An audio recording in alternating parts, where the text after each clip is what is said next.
Digital Extremes, the studio behind Warframe, recently announced its brand new game, Soulframe, and the latter is definitely not the sequel to Warframe. While Warframe is a fast-paced shooter set in a sci-fi universe, Soulframe is a fantasy MMO with a focus on melee combat. So it's not a spiritual successor, but will release us into a completely new world, full of magic. Digital Extremes have not yet announced an official release date for Soulframe. The game is still in a very early stage of development, but it already has its own website. While the main concept existed since 2019, only a few developers, mainly artists, were involved with the project until the beginning of this year. So let's talk about the game setting, story and everything we know about Soulframe. As mentioned above, Soulframe is a fantasy MMO with a focus on melee combat. In an interview with The Washington Post, Steve Sinclair revealed the first details. Where Warframe is focused on shooting, this one's focused on melee. Where Warframe is super fast and crazy high speed, this one's going to be a lot more slow and heavy. But it still has a lot of similarities to the genre that we have experience in. Though it's still not fully clear whether Soulframe is set in the universe of Warframe itself, the visual inspiration behind the new project paints a clear picture. Soulframe is an environmentalist MMORPG that aims to deliver slow and heavy melee combat in an ever-changing world that seems to be reacting to some type of industrial development by shifting around on a daily basis. Curiously, much of Soulframe's newly established development team comes from Warframe itself. Sinclair was one of the previous creative directors of the game, now having been succeeded by the former community manager, Rebecca Ford, for one, and he will be joined by Jeff Crooks, who had a similar role on the project. The pair seem to be excited to move on to Digital Extremes' major new endeavor, which they said would be inspired by Princess Mononoke and the Never-Ending Story, among others.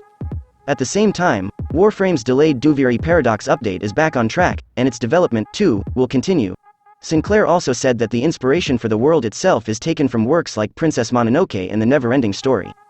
The conceit in Soulframe is that the world is a little angry about what's been done to it.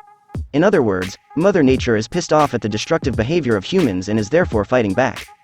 One of Warframe's biggest critiques over the years has been that it's an underwhelming MMO with a stellar campaign, and Digital Extremes may use Soulframe to deliver a project with a better balance between its disparate features and content islands. As a blank slate, Soulframe will allow it to continue developing an evolving gameplay experience without being held back by Warframe's own drawbacks. Since Warframe is considered to be one of the finest live service games on the market, it will be interesting to see if Digital Extremes can do something similar with Soulframe, too. Since the game's just been officially announced, much of it is still a total unknown, and more information about it should be coming out over the coming months. The game will focus on themes of nature, restoration and exploration, especially the clash of industry and nature. Soulframe will have a large open hub world that will serve as the overworld. Sinclair adds that the team wants to put a much greater focus on exploration than Warframe did. However, not much else is currently known about the new project. Soulframe is currently in active development. As always, thanks for watching.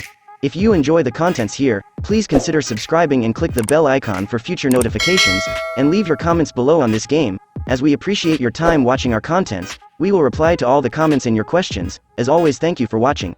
See you guys on the next video. Cheers.